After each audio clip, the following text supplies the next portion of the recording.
occupied the building 40 years ago, the powers that be did not expect us to succeed. They expected that there would be infighting and that we would end up going away. So the building was turned over to us because there was such amazing community support from communities of color, the anti-war movement at that time, the religious community, the progressive white community. And so in some ways they didn't have any other choice but to turn it over to us, fully expecting that we would fail, and we didn't fail.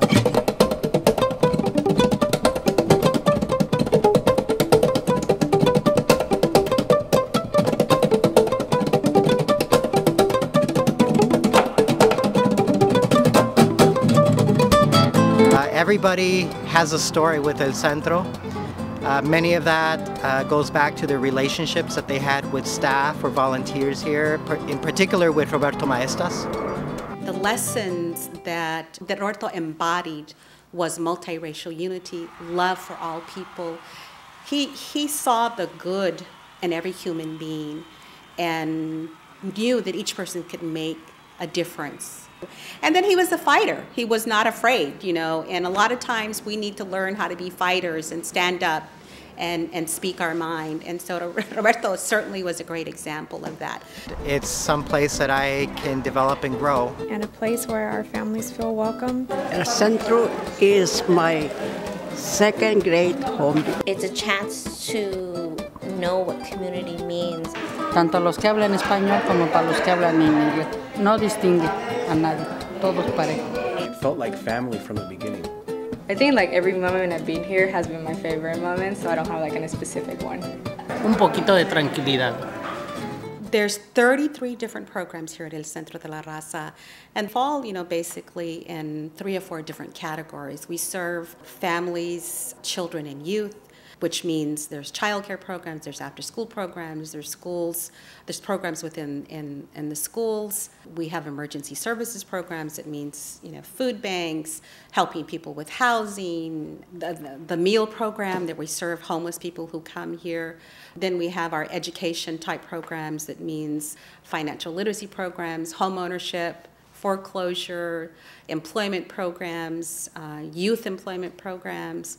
And that represents somewhere in the vicinity over 11,000 families that we serve annually. Just imagine if this organization would not have been here. We would not have been there to be defenders and to show them also how to defend themselves and speak for themselves. We had no choice but to either stick together as a growing family or to scatter to the winds. So we decided to make our stand. We knew this building was abandoned, and we knew that sooner or later our community was going to need a place, and we decided to call this place our home.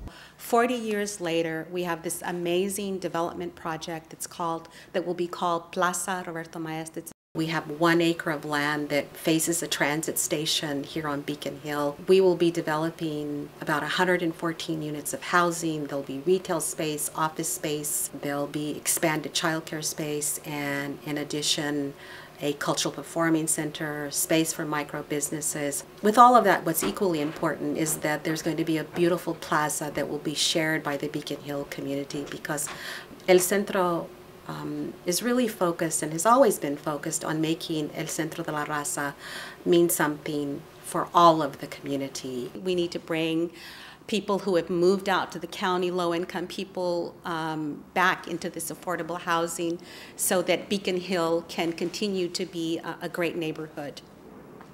Individually, we can do many great things, but when we do things collectively, there's no comparison. And that's what the Centro has stood for all of these years, is that they have attempted and done in practice every day trying to be collective about how we work in our community and how our community works with us. It embodies really the essence of what community should be and how we should look out for each other, and how we can regain back our humanity.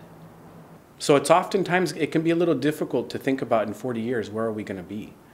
But I think that we need to push ourselves to make those dreams a reality, because we're standing in a place that was not thought that this would exist, and here we are.